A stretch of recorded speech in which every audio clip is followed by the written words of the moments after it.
Claro. Aquí tienes el guión, siguiendo tus instrucciones al pie de la letra. Antes del blanco impoluto, de la luz fría y el olor a desinfectante de una consulta moderna, hubo un tiempo en el que la frontera entre el médico y el verdugo era difusa, casi una cuestión de opinión, de suerte, o del humor con el que el barbero cirujano se hubiese levantado esa mañana.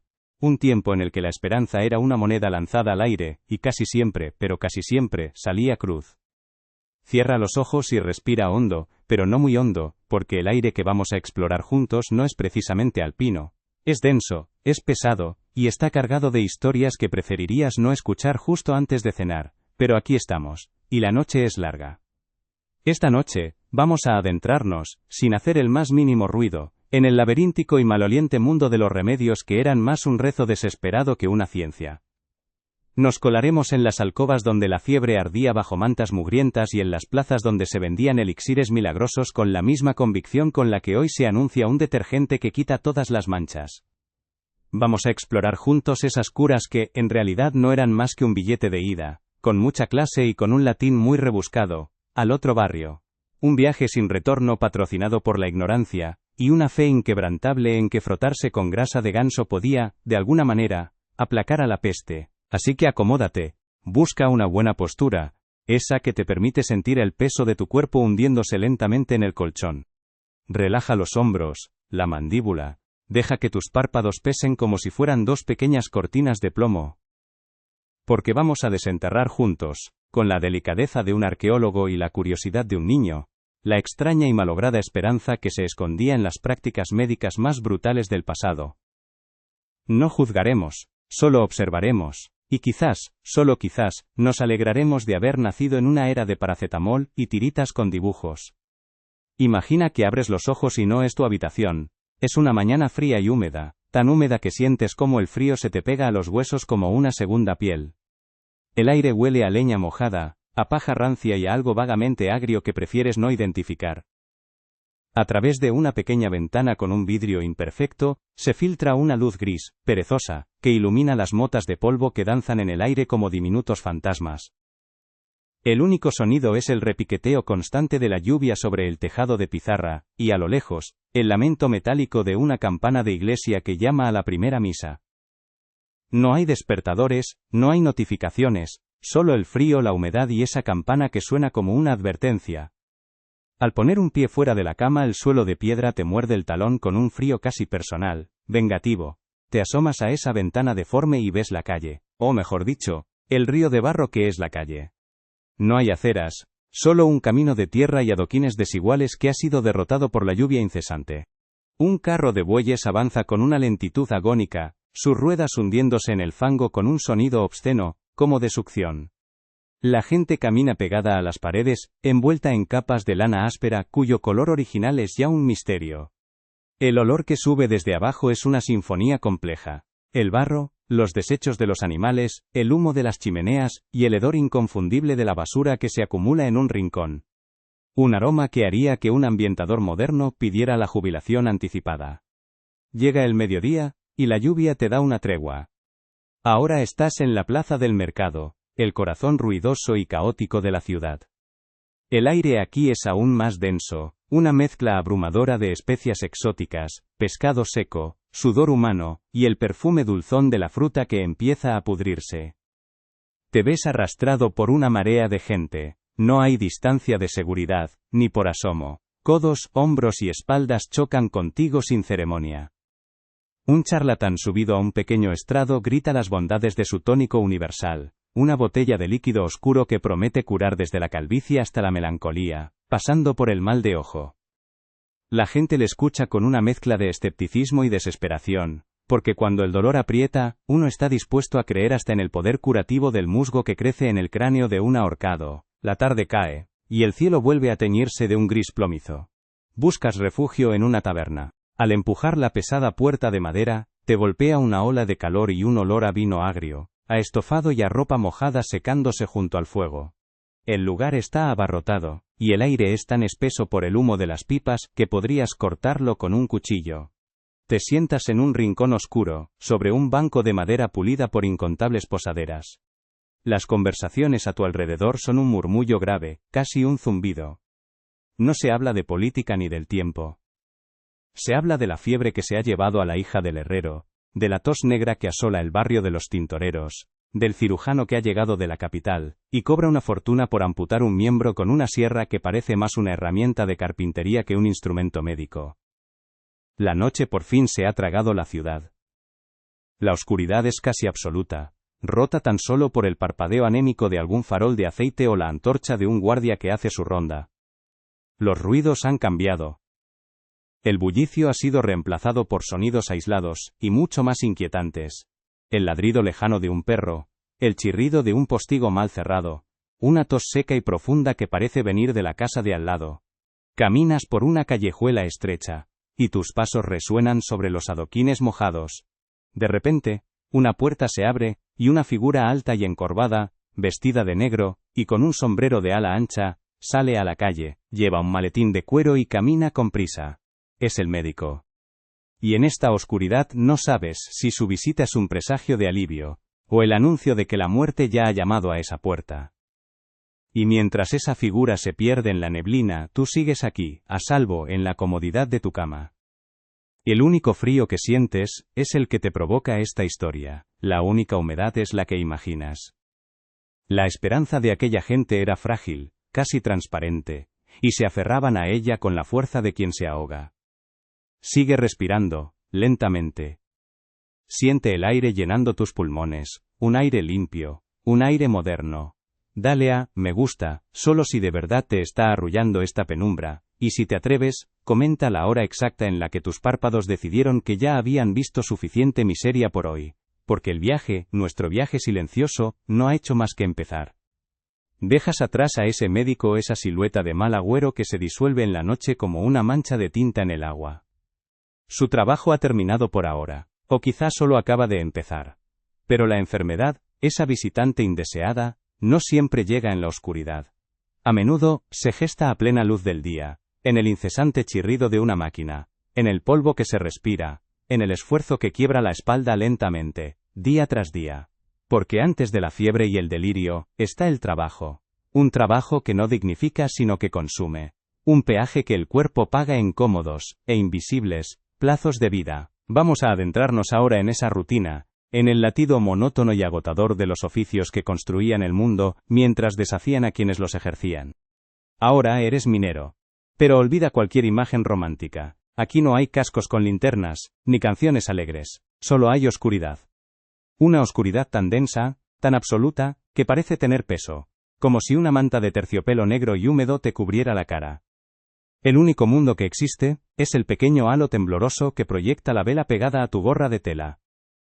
El aire es frío y espeso, y sabe a tierra mojada, a metal, y a un miedo rancio que se ha quedado impregnado en las paredes de carbón. El silencio es profundo, solo roto por el goteo constante del agua que se filtra desde el mundo de arriba y por el sonido de tu propia respiración, que suena forzada, casi como un fuelle roto. Cada inhalación es un trago de polvo fino y afilado que se instala en tus pulmones, un huésped permanente que nunca se irá. Levantas el pico. Sientes el peso de la herramienta en tus manos, la madera áspera contra las callosidades. Los músculos de tu espalda y tus hombros se tensan, protestando en un lenguaje de dolor sordo que ya has aprendido a ignorar. Golpeas la pared de carbón. El sonido es seco, un clac ahogado que la oscuridad devora al instante. Saltan esquirlas negras que te golpean en la cara. Vuelves a levantar el pico, el mismo arco, el mismo esfuerzo.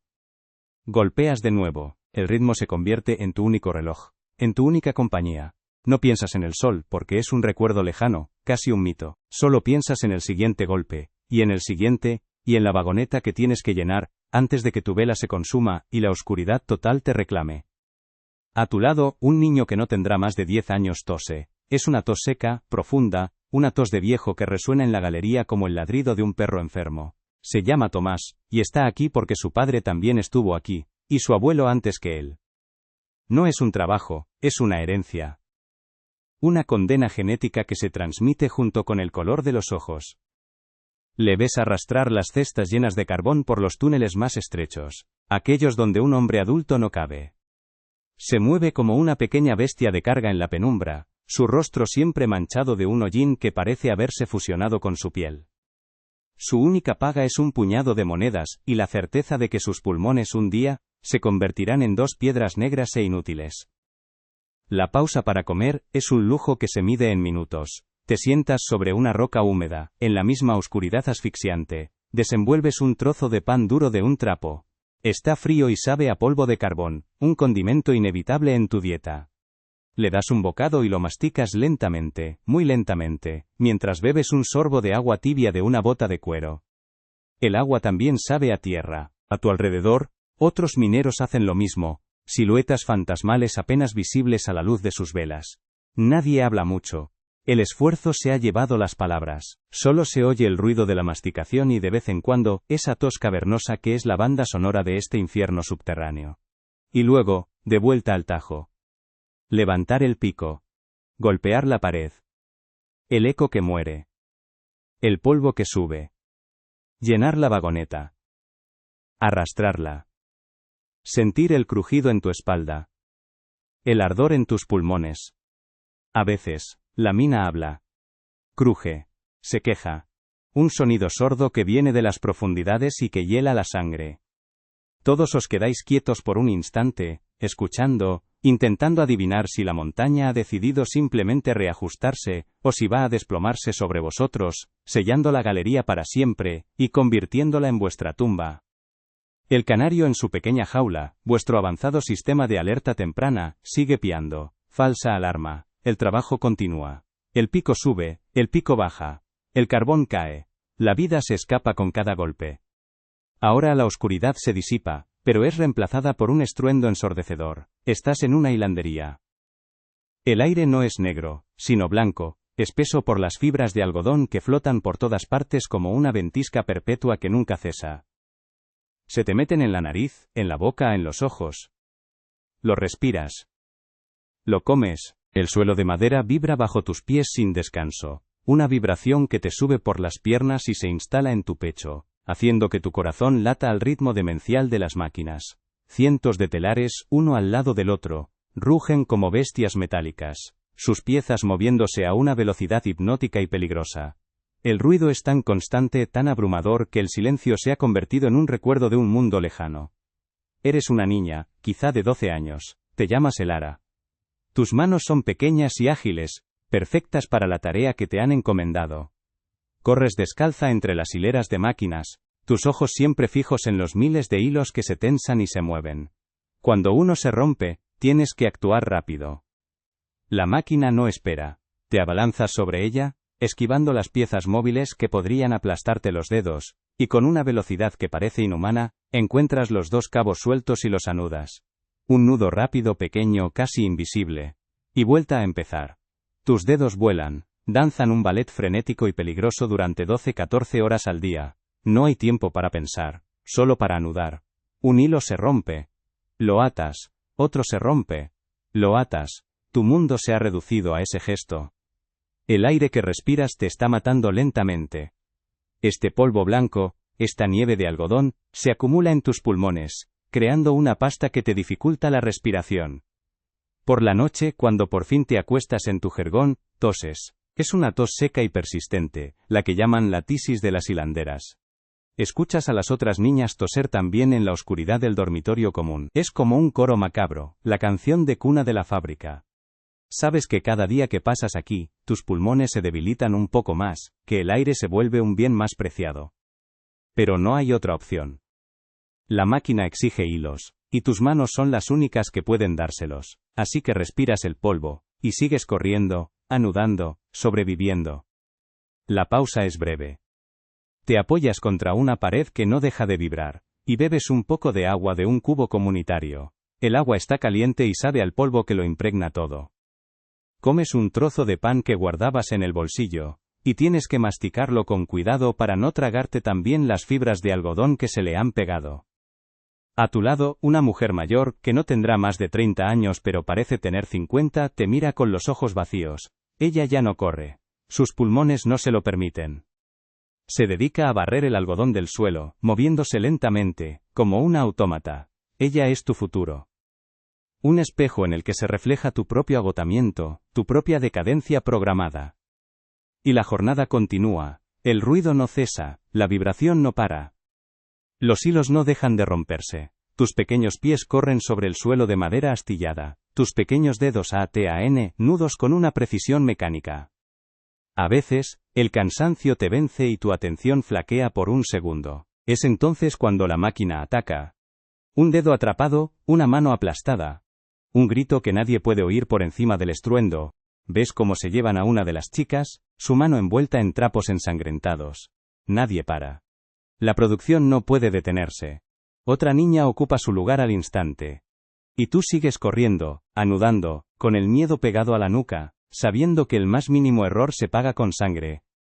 Dejas el estruendo y te sumerges en un calor sofocante. Es de noche, pero aquí dentro el aire arde como si fuera mediodía en el desierto. Eres panadero. La única luz proviene de la boca infernal del horno de leña, que proyecta sombras danzantes y alargadas sobre las paredes encaladas. El aire huele a levadura, a harina y a sudor. Tu sudor, que te cae por la frente y te pica en los ojos. Llevas horas despierto, desde mucho antes de que el primer gallo pensara siquiera en cantar. El mundo duerme, pero tú estás aquí, en esta cueva de calor, dando forma al alimento que despertará a la ciudad. Tus brazos son gruesos, tus hombros anchos, pero sientes un dolor profundo y constante en la base de la espalda. Tu trabajo es un ritual, una danza agotadora. Empujas la enorme masa de harina y agua sobre la mesa de madera con todo el peso de tu cuerpo. La masa es pesada, pegajosa, casi un ser vivo que se resiste. La doblas sobre sí misma, la golpeas con los puños, la estiras, la vuelves a doblar. Una y otra vez. El ritmo es lento, pesado, brutal. Sientes cómo queman los músculos de tus brazos, cómo protesta cada vértebra de tu columna. El sudor empapa tu camisa y se mezcla con la harina que flota en el aire, formando una pasta grisácea sobre tu piel. No hay máquinas que te ayuden. Solo la fuerza de tu cuerpo contra la terquedad de la masa. Empujar, doblar, golpear. Esa es tu letanía. Cuando la masa está lista, la divides en porciones. Tus manos, cubiertas de una capa perpetua de harina seca que agrieta tu piel, se mueven con una destreza aprendida a lo largo de los años. Das forma a las hogazas, a los panecillos, con gestos rápidos y precisos. Luego, la parte más peligrosa. Abres la puerta del horno, y una ola de calor te golpea en la cara, tan intensa que te deja sin aliento. Con una pala de madera larga, introduces los panes en las entrañas ardientes del horno. Tienes que ser rápido para no quemarte los brazos, que ya están cubiertos de pequeñas cicatrices, recuerdos de viejos descuidos. Cierras la puerta y esperas, escuchando el crepitar de la leña, el único sonido en la quietud de la noche. La comida es un asunto rápido y solitario. Te sientas en un taburete cerca de la puerta, buscando una corriente de aire fresco que nunca llega. Muerdes una corteza de pan del día anterior, tan dura que podría romperte un diente. La masticas despacio, muy despacio, mientras bebes un trago de vino agrio de una jarra de barro. El sabor del pan quemado y el vino avinagrado es el sabor de tus noches. Miras las llamas danzar en el horno y no piensas en nada. Tu mente está tan cansada como tu cuerpo. Solo esperas a que el pan se cueza para sacarlo y empezar con la siguiente hornada. Porque la ciudad tendrá hambre por la mañana, y tu dolor, tu sudor, tu agotamiento es el precio de su desayuno. El ciclo se repite: amasar, dar forma, hornear. Una y otra vez hasta que el cielo empieza a clarear por el este. Cuando por fin sales de la panadería, el aire fresco de la mañana te parece helado. El sol te ciega. La ciudad despierta con el olor del pan recién hecho, tu pan. La gente lo compra, lo come, sin pensar ni por un segundo en el hombre cubierto de harina y sudor que ha pasado la noche en vela, luchando contra la masa y el fuego para que ellos puedan mojarlo en su café. Te arrastras hasta tu casa, te dejas caer en el jergón y te duermes al instante, un sueño pesado y sin sueños. Y sabes que en unas pocas horas, volverás a la cueva de calor, a la danza agotadora. Porque la ciudad, mañana, volverá a tener hambre. Ahora el calor desaparece, reemplazado por un frío húmedo que te cala hasta los huesos. El olor a levadura se transforma en un hedor a sal, a pescado y a mar. Estás en una pequeña barca de pesca, antes del amanecer. El cielo es una cúpula de un gris oscuro, casi negro, y el mar es un plato de acero líquido y helado. El viento te azota la cara con una crueldad personal, trayendo consigo una llovizna fina y persistente que te empapa la ropa de lana áspera. La barca se balancea sin piedad, un movimiento constante, nauseabundo, al que tu cuerpo se ha acostumbrado, pero tu estómago nunca del todo. Eres pescador, y tu jornada laboral es una batalla contra un gigante indiferente.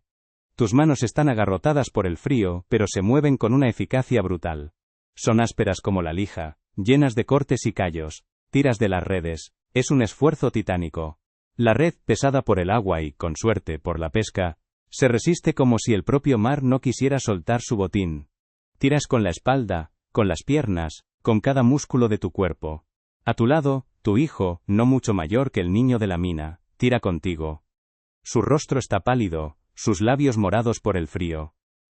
Aprende el oficio, que es como decir que aprende a sufrir en silencio. Tirar, recoger un poco de red, volver a tirar. El ritmo es agónico, marcado por vuestros propios gruñidos de esfuerzo. Finalmente, la red está a bordo.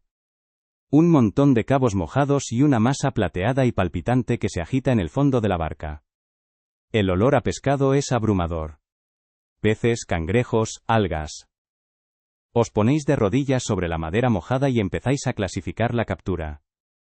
Las manos, ya entumecidas por el frío, se mueven con rapidez, arrojando los peces buenos a las cestas y devolviendo al mar los que no tienen valor.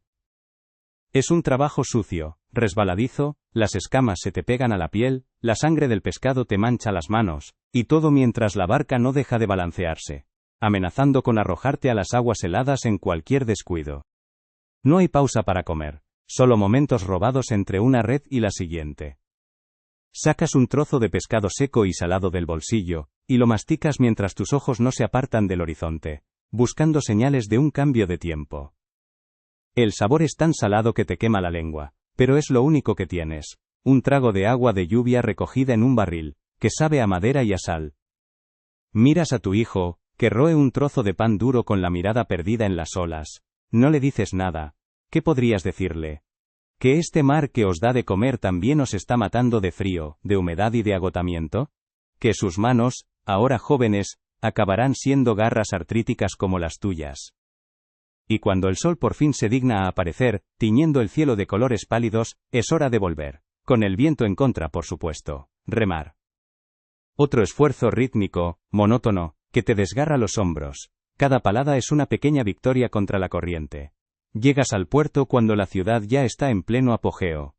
Vendes tu miserable captura por unas pocas monedas, lo justo para comprar pan y un poco de vino, y para remendar las redes.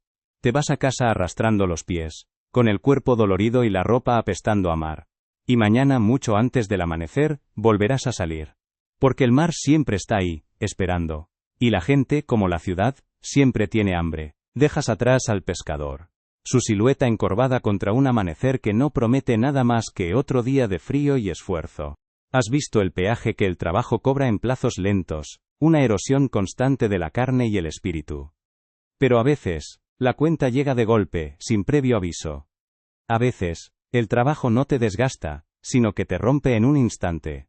El mundo de la labor no solo era agotador, era un campo de minas donde cada paso en falso, cada segundo de distracción, podía ser el último. El engranaje no se detiene por un dedo atrapado, la viga no espera a que te apartes.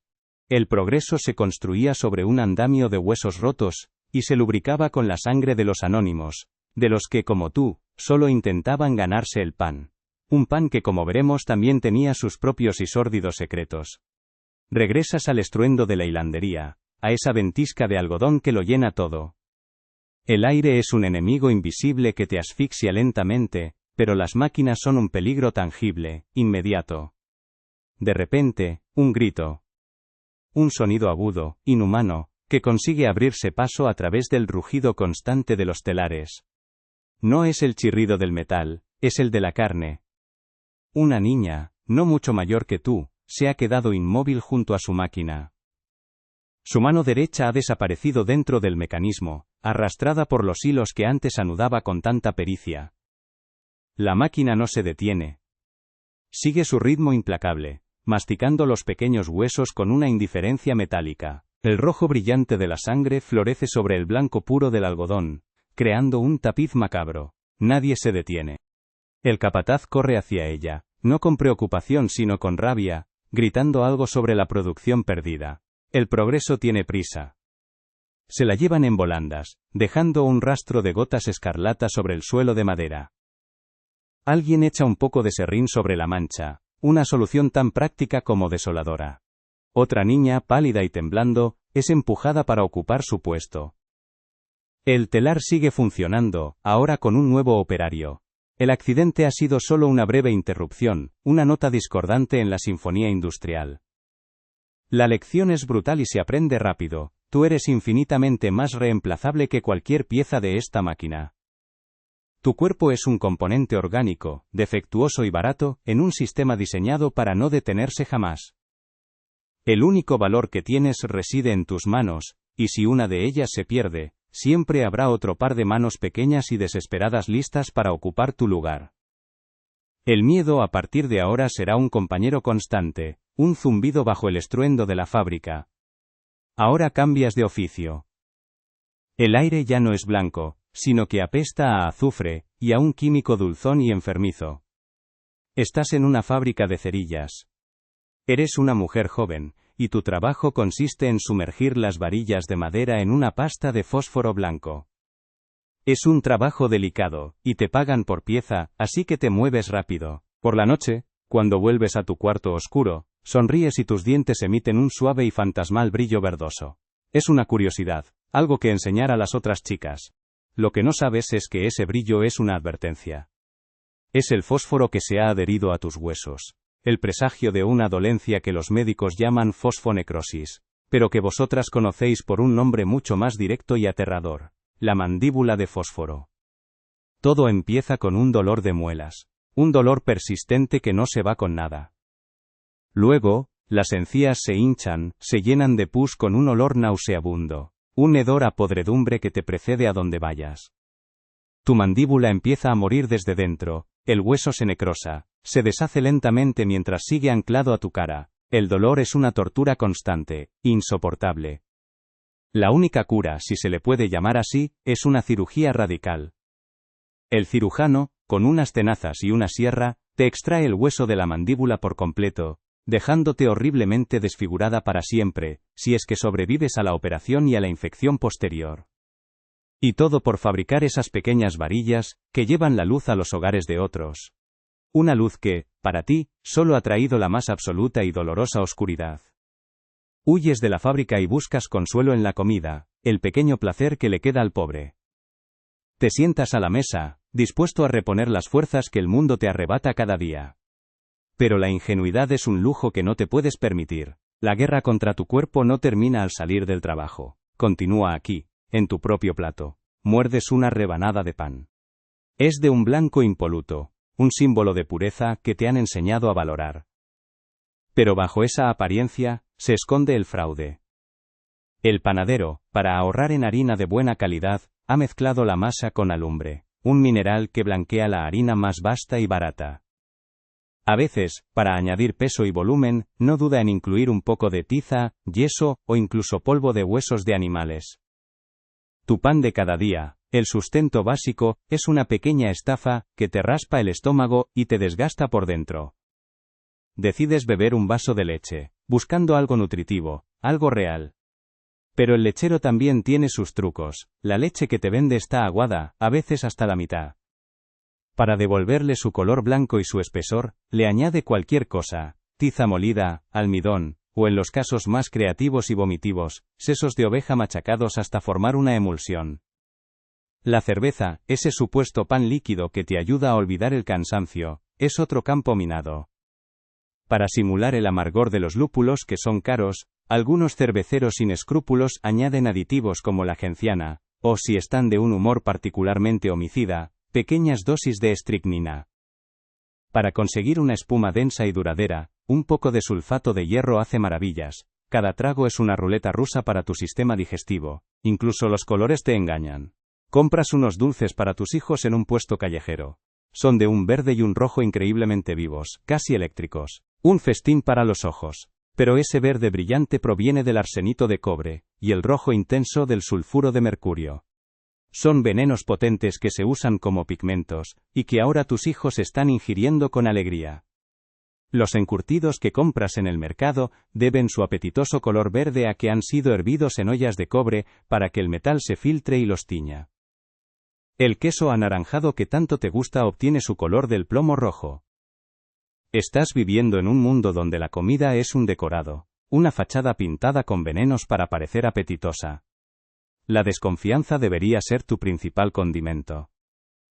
Con el cuerpo machacado por el trabajo y envenenado por la comida, es inevitable que caigas enfermo. La fiebre te consume, los dolores te paralizan. El médico de la ciudad es caro, y sus remedios, a base de sangrías y purgas, tienen fama de acelerar el viaje al más allá.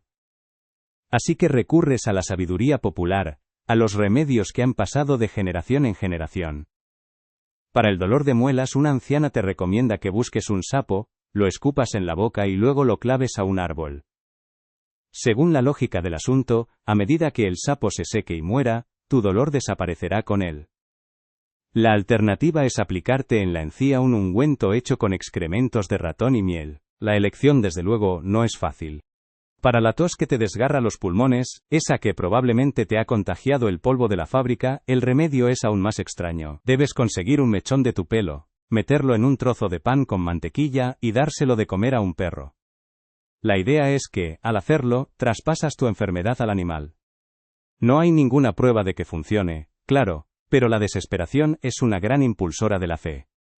Para las verrugas, debes frotarlas con un trozo de carne robada y luego enterrarla en secreto. A medida que la carne se pudra bajo tierra, tus verrugas se desvanecerán. Estás rodeado de una lógica mágica, un universo donde las enfermedades son entidades que se pueden engañar, transferir o sobornar con los rituales más extraños. Y si todo lo demás falla, siempre queda el mercado negro de las reliquias y los ingredientes exóticos. Un charlatán te ofrece, a un precio desorbitado, un poco de polvo de momia egipcia, un remedio supuestamente infalible para casi cualquier mal. Otro te vende musgo raspado del cráneo de un criminal que fue ahorcado, asegurando que tiene poderes curativos extraordinarios, especialmente si el criminal era inocente. Te encuentras en una encrucijada absurda: confiar en un médico que probablemente te matará con ciencia equivocada, o en un curandero que te arruinará con supersticiones inútiles. Tu cuerpo se ha convertido en un campo de batalla para la ignorancia, así que aquí estás, al final del día. Has sobrevivido a las máquinas asesinas, has digerido una cena de aditivos químicos, y estás considerando seriamente si robar un trozo de carne es una opción viable para tu problema de piel. Te tumbas en tu jergón, con el cuerpo dolorido, el estómago revuelto y la cabeza llena de remedios absurdos. Y mientras intentas conciliar el sueño, escuchas la tos seca de tu vecino a través de la delgada pared. Mañana, tienes que volver a la fábrica. Al fin y al cabo, hay que ganarse la vida. O lo que sea esto. Te acuestas en tu jergón, pero el sueño no es un refugio, sino el prólogo de una nueva batalla. El dolor en tus entrañas ya no es una sospecha, es una certeza afilada. El agotamiento ya no es el peso del trabajo, es una marea que te arrastra hacia el fondo. Has caído enfermo. Y en este mundo la enfermedad no es un contratiempo, es una sentencia cuyo veredicto casi siempre se conoce de antemano. No hay bajas por enfermedad, no hay seguridad social. Solo hay el juicio implacable de tu propio cuerpo, que ha decidido, sin consultarte, que ya ha tenido suficiente. La guerra silenciosa que librabas cada día, en la mina o en la fábrica, contra el polvo y el veneno, ha terminado, y has perdido. La primera en llegar, es la fiebre. No es el calor del horno del panadero, es un fuego interno, un sol negro, que arde detrás de tus ojos, y te cuece el cerebro, a fuego lento. El mundo exterior se vuelve borroso, un tapiz de colores y sonidos sin sentido. Las caras de tus seres queridos se deforman, se derriten como figuras de cera. La manta de lana áspera que te cubre pesa como una lápida, pero tiritas de un frío que nace en la médula de tus huesos. Estás ardiendo y helado al mismo tiempo, un milagro termodinámico que solo la enfermedad consigue. Tus labios están secos, agrietados, y cada palabra que intentas pronunciar es un graznido ronco que se pierde en el aire viciado de la habitación. Luego viene la tos. Al principio es solo una carraspera, un eco de la que ya tenías por el trabajo. Pero esta es diferente. Es más profunda, más cavernosa. Viene de un lugar oscuro de tus pulmones que no sabías que existía. Cada acceso de tos es una convulsión que te sacude el cuerpo entero, que te deja sin aire y con un dolor agudo en las costillas, como si un perro rabioso te estuviera mordiendo el pecho desde dentro. Es la tos de la tisis, la consunción, la enfermedad de los poetas, dicen algunos, aunque en tu jergón sudando y ahogándote, no le encuentras la poesía por ninguna parte. Pronto, el pañuelo con el que te cubres la boca empieza a mostrar pequeñas y alarmantes flores rojas. Tu vida se está escapando a sorbos escarlata. O quizá no es la tisis, quizá lo tuyo fue más repentino. Un día estabas bien, y al siguiente, el mundo se vino abajo. El tifus, la fiebre de las cárceles, de los barcos, de los barrios hacinados. No te da tiempo a acostumbrarte, la fiebre te golpea como un martillo. Y con ella llega un dolor de cabeza tan intenso que te hace desear que te la abran en dos para que la presión pueda escapar. Luego aparecen las manchas, una erupción de pequeños puntos rojos por todo el cuerpo, como si alguien te hubiera salpicado con sangre. Y lo peor es el delirio. Tu mente se desconecta. Hablas con los muertos, gritas a fantasmas que solo tú ves, te debates contra enemigos invisibles en las sábanas sudadas. Estás atrapado en una pesadilla febril de la que no puedes despertar. O puede que tu enemigo sea más visible, más monstruoso, la viruela. Empieza como una fiebre cualquiera, pero al cabo de unos días, tu piel se convierte en un campo de batalla. Pequeñas pústulas rojas brotan por todas partes, en tu cara, en tus brazos, en tu boca, en tu garganta. Crecen, se llenan de un líquido amarillento y espeso, y te pican con una ferocidad demoníaca. El dolor es constante, y el olor que emana de tu propio cuerpo es el de la carne pudriéndose hendida. Si sobrevives, y es un gran sí, ya que 1 de cada 3 no lo hace, quedarás marcado para siempre. Tu rostro será un mapa de cráteres, un recuerdo permanente de que has bailado con la muerte, y, por algún milagro, no te ha pisado. Y mientras tu cuerpo se consume, la familia delibera en susurros al otro lado de la puerta. Los remedios caseros han fracasado. El sapo clavado en el árbol no se ha llevado tu dolor. El perro al que le diste tu pelo con pan sigue ladrando tan sano. Y los ungüentos de excremento solo han conseguido que la habitación huela peor. Quedan 2 opciones y ninguna es buena. Llamar al curandero, que te sangrará las pocas fuerzas que te quedan y te recetará alguna pócima inútil a cambio de tus últimas monedas. O la opción más temida, la que solo se pronuncia cuando toda esperanza se ha perdido, llevarte al hospital. Un lugar del que, según la sabiduría popular, es más fácil salir con los pies por delante que por tu propio pie. La decisión está tomada. Te envuelven en una manta y te sacan a la calle. El aire fresco es un shock, y la luz del día te hiere los ojos. Te llevan en un carro, o a hombros si la distancia es corta. Y entonces lo ves. El hospital. No es un edificio blanco y acogedor. Es una mole de piedra gris, con ventanas altas y estrechas que parecen las aspilleras de una fortaleza. No hay una ambulancia esperando, solo un par de hombres corpulentos con aspecto de enterradores aburridos. El olor te llega antes que el sonido, una emanación agria, dulzona y penetrante, la firma olfativa de la miseria humana concentrada. Es el olor a enfermedad sin tratar, a cuerpos sin lavar y a la más absoluta desesperanza. Cruzas el umbral y el mundo exterior desaparece. Te recibe una penumbra fría y un eco constante. El sonido del hospital no es el pitido de las máquinas. Es un murmullo colectivo, una sinfonía de sufrimiento a bajo volumen. Es el coro formado por cientos de toses secas y húmedas, gemidos ahogados, rezos murmurados, y el llanto silencioso de los que saben que no volverán a ver el sol. El aire es tan denso que podrías apoyarte en él. Es una sopa espesa de todos los alientos, de todas las fiebres, de todas las supuraciones de los que están aquí dentro. Respirar no es un acto reflejo, es un esfuerzo consciente por no vomitar. Te conducen a la sala principal. Es un espacio cavernoso, como la nave de una iglesia abandonada.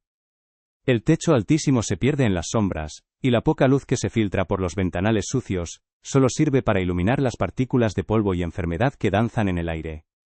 A ambos lados se extienden hileras interminables de camas, o lo que aquí llaman camas. Son grandes catres de madera, con un jergón de paja aplastada y maloliente, diseñados no para una persona, sino para 3, a veces 4.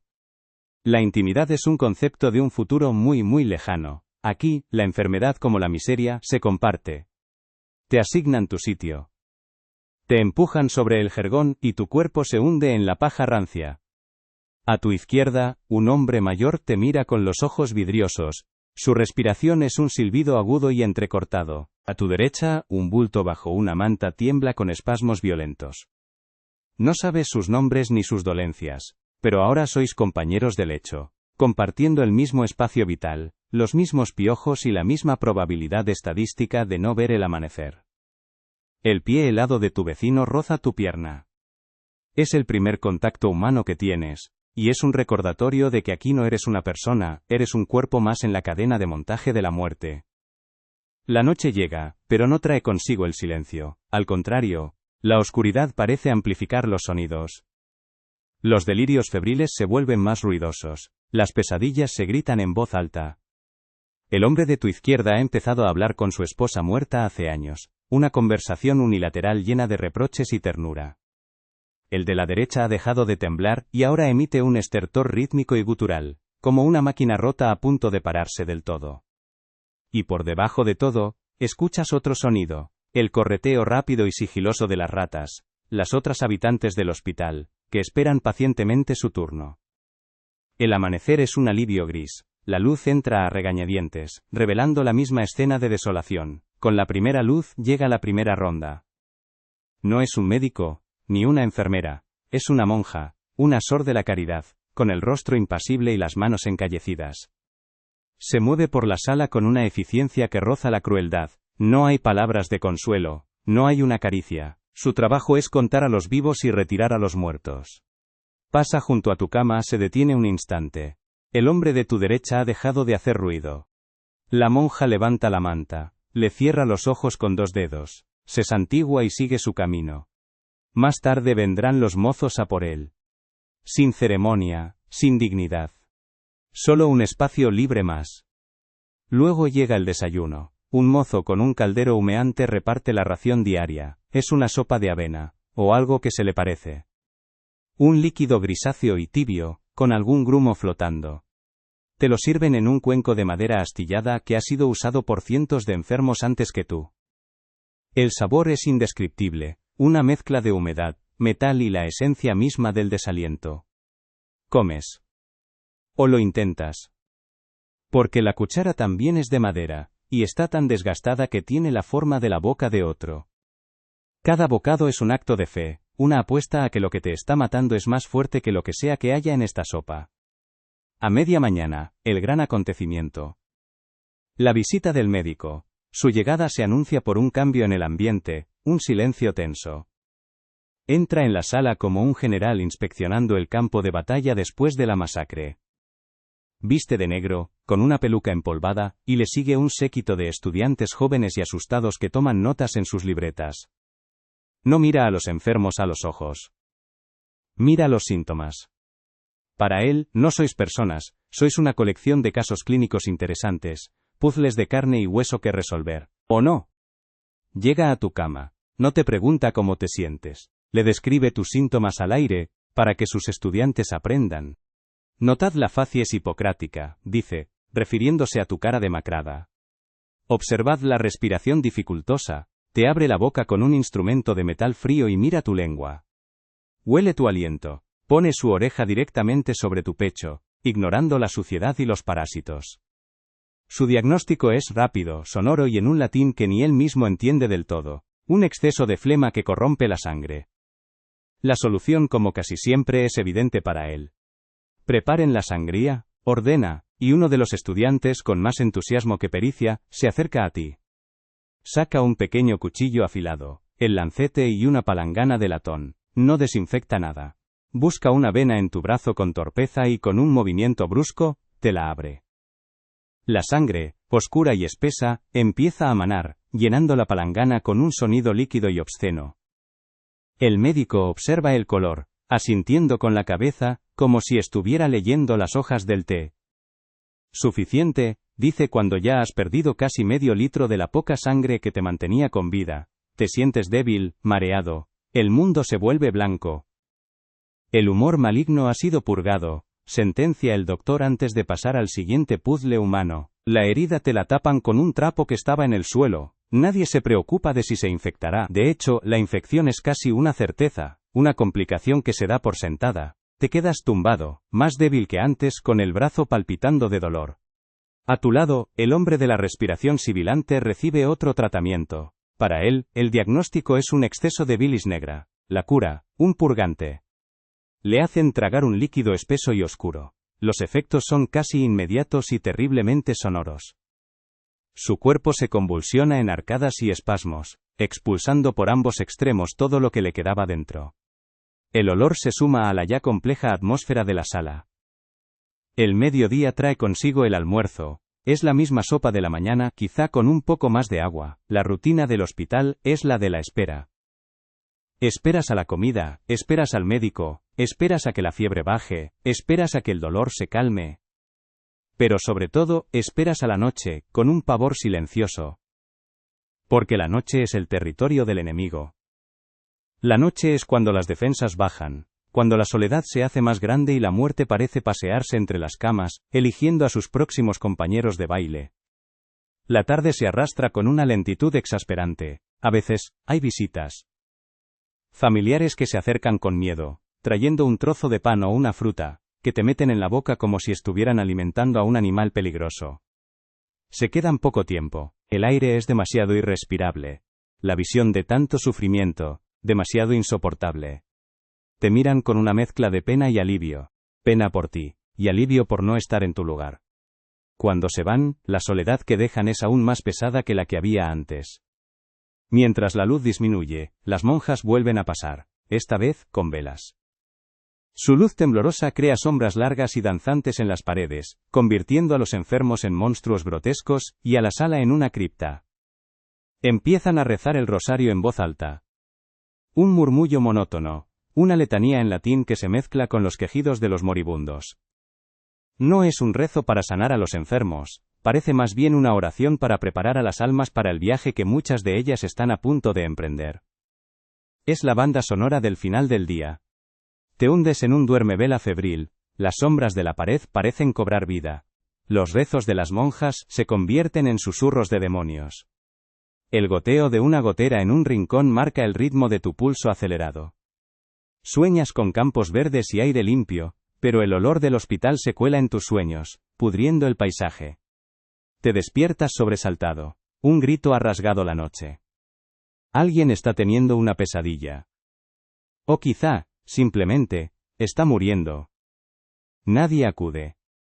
En la noche del hospital, cada uno lucha su propia batalla en la más absoluta soledad, y así pasas las horas, en ese limbo entre la vida y la muerte, escuchando la respiración de los que te rodean, intentando adivinar cuál de ellas será la próxima en detenerse, sintiéndote cada vez más débil, no solo por la enfermedad, sino por la cura. La sangría te ha dejado anémico, el purgante te habría deshidratado, la comida no te nutre. El hospital no parece un lugar diseñado para curar, sino para gestionar la enfermedad de la forma más eficiente y barata posible. Es un almacén de cuerpos rotos, un lugar donde la sociedad esconde a sus enfermos para no tener que verlos. Y tú, ahora, eres uno de ellos. Un número en una cama. Una estadística esperando a ser actualizada. Por algún milagro, o quizás por la simple y brutal estadística que a veces permite que alguien sobreviva, has salido de aquel hospital. No curado, sino meramente despedido. El aire de la calle, a pesar de su sinfonía de hedores, te parece el perfume más exquisito que hayas olido jamás. Pero al volver al mundo de los vivos te das cuenta de que la enfermedad no es el único enemigo. Hay otros, más sutiles, que no atacan el cuerpo, sino la mente. Son las creencias, los tabúes, las supersticiones que gobiernan cada gesto, cada palabra, cada silencio. Un universo de reglas no escritas donde un estornudo sin bendición puede abrir la puerta al diablo, y el reflejo de la luna en un cubo de agua puede robarte el alma. La vida social no es un respiro del sufrimiento, es simplemente otro campo de batalla, con armas distintas pero igual de letales. Te adentras de nuevo en la plaza del mercado, pero esta vez no te fijas en la comida, sino en los gestos. Ves a una mujer embarazada desviar la mirada con pánico cuando pasa un carnicero con un conejo despellejado, pues la creencia dicta que si lo mira, su hijo nacerá con el labio leporino. Observas cómo la gente escupe disimuladamente al suelo cuando pasa un hombre cojo, un ritual casi inconsciente para alejar la mala suerte. El aire está cargado de estas pequeñas neurosis colectivas. Un folleto, impreso con torpeza y pasado de mano en mano, advierte de que el cometa visto la semana pasada no es un astro, sino una señal divina que anuncia una nueva plaga. Y recomienda como única protección llevar una bolsita de cuero al cuello con 3 dientes de ajo, una pluma de cuervo y una uña de un hombre ahorcado. Es el antivirus espiritual de la época, y su eficacia se basa, como la de los médicos, en una fe ciega y desesperada. De repente, el bullicio del mercado se interrumpe. Un silencio tenso se extiende como una mancha de aceite. Por la calle principal avanza una procesión fúnebre. No es el entierro de un noble, con sus carrozas y sus plañideras a sueldo, es el de uno de los tuyos. El ataúd de pino barato es llevado a hombros por 4 vecinos con el rostro sombrío. Detrás, la viuda camina con la cabeza gacha, su llanto ahogado por un velo negro. Pero lo más extraño es el ritual que se desarrolla a su alrededor. La gente abre las ventanas de sus casas al paso del cortejo. Una costumbre para que el alma del difunto no se quede atrapada dentro, y decida convertirse en un inquilino fantasmal. Se tapan los espejos y se vuelca el agua de los recipientes, no vaya a ser que el espíritu, en su confusión, se vea reflejado y no encuentre el camino al más allá. O peor, que se ahogue en el agua y su rencor contamine la casa para siempre. El cortejo llega al cementerio, un campo de tierra desigual salpicado de cruces de madera torcidas. El cura murmura un latín apresurado mientras el ataúd desciende al hoyo. Antes de echar la primera paletada de tierra, un anciano se acerca y coloca sobre la tapa del ataúd una piedra pesada y una rama de espino. No es parte de la liturgia cristiana, es algo más antiguo, más pagano. Un seguro contra lo que todos temen en silencio, que el muerto no esté del todo muerto, o que decida volver. La piedra es para mantenerlo en su sitio, el espino para que sus púas le impidan escalar fuera de la tumba. El entierro no es solo una despedida, es una precaución.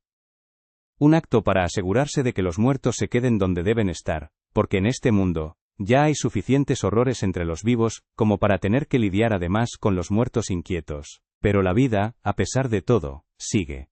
Unas semanas más tarde, la misma plaza que acogió el silencio del luto estalla en el ruido de una boda. La novia, pálida bajo una capa de polvos de arroz, es llevada casi en volandas a la iglesia. Su vestido no es blanco, sino de un color vivo, el mejor que la familia ha podido permitirse, para atraer la buena fortuna. La gente le arroja granos de trigo y avena, no por celebración, sino como un rito de fertilidad. Un deseo desesperado de que produzca herederos varones lo antes posible. Durante el banquete, que se celebra en plena calle con tablones sobre caballetes, el vino corre con más alegría que calidad. Pero bajo las risas y las canciones obscenas, la transacción es brutalmente clara. Es un acuerdo comercial. La dote de la novia, unas pocas monedas y un par de gallinas, se ha negociado con la misma dureza que el precio del ganado en el mercado. El novio, borracho y envalentonado por sus amigos, la mira no con amor, sino con el orgullo de un propietario que examina su nueva adquisición.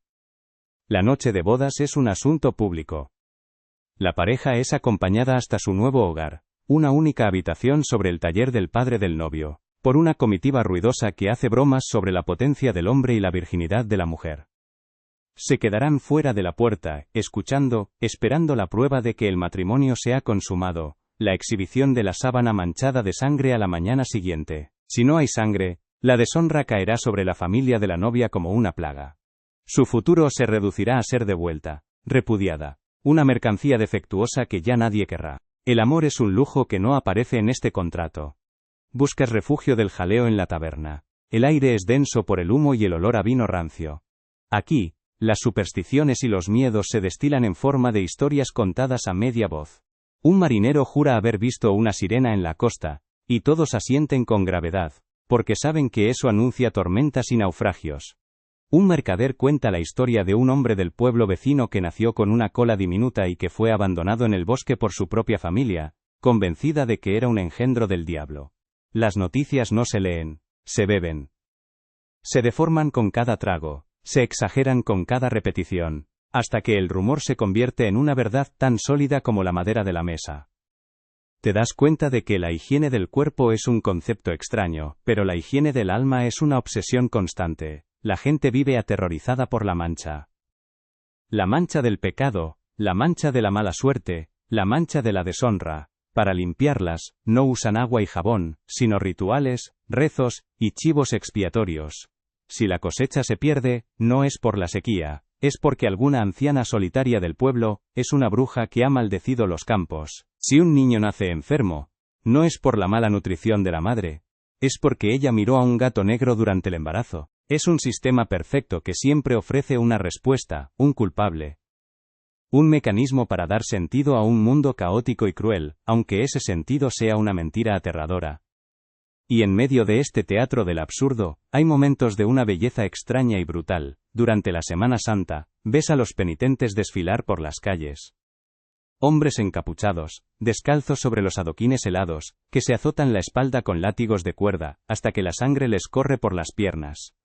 No es un espectáculo de horror para la gente, es un acto de fe sublime. Un intento desesperado de purgar los pecados del pueblo a través de su propio dolor. El olor metálico de la sangre se mezcla con el del incienso que sale de la iglesia, y el sonido rítmico de los latigazos se une a los cánticos de la procesión. Es la máxima expresión de una sociedad que entiende el sufrimiento no como algo a evitar, sino como el único camino posible hacia la salvación. Al final de la noche vuelves a tu cuarto. La calle está oscura, silenciosa, pero ya no es un silencio tranquilizador. Ahora sabes que está lleno de reglas invisibles, de peligros que no se ven. Antes de entrar, miras a ambos lados, no por miedo a los ladrones, sino por si te cruzas con el sereno, cuya visión, dicen algunos, trae mala suerte si es lo último que ves antes de dormir. Entras en casa y evitas pisar la primera tabla del suelo, que cruje, porque un crujido a deshoras es un presagio de muerte. Te acuestas en tu jergón y cierras los ojos, pero tu mente sigue poblada por las historias, los rituales y los miedos del día. Has sobrevivido a la enfermedad del hospital, sí. Pero ahora te enfrentas a otra dolencia, mucho más contagiosa. La locura colectiva de un mundo que intenta, a toda costa, mantener a raya la oscuridad, sin darse cuenta de que la lleva dentro. Te acuestas en tu jergón, pero el sueño no es un refugio, sino el prólogo de una nueva batalla. El dolor en tus entrañas ya no es una sospecha, es una certeza afilada.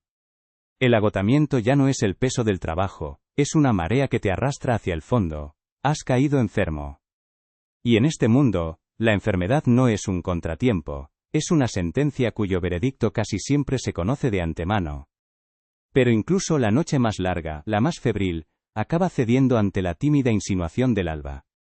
Porque en medio de la oscuridad, en el silencio que dejaban los muertos, algunas voces, pocas y al principio casi inaudibles, empezaron a preguntarse si el sufrimiento era de verdad la única respuesta. No fue una revolución con banderas, sino una conspiración de susurros, una rebelión de la razón contra la resignación. Y esa rebelión silenciosa empezó a librar sus batallas en los lugares más insospechados. Imagina a un hombrecillo anónimo, un químico con gafas gruesas y el abrigo manchado de ácido, que pasa sus días en un laboratorio mal iluminado, demostrando con tubos de ensayo y extraños brebajes, que el pan blanco y puro de la ciudad es, en realidad, un primo lejano del yeso y el alumbre. Imagina el escándalo, la negación de los panaderos, la incredulidad de la gente. Pero la prueba es irrefutable. Y de esa pequeña y obstinada investigación nace una ley. Una simple línea escrita en un papel oficial que prohíbe adulterar la comida.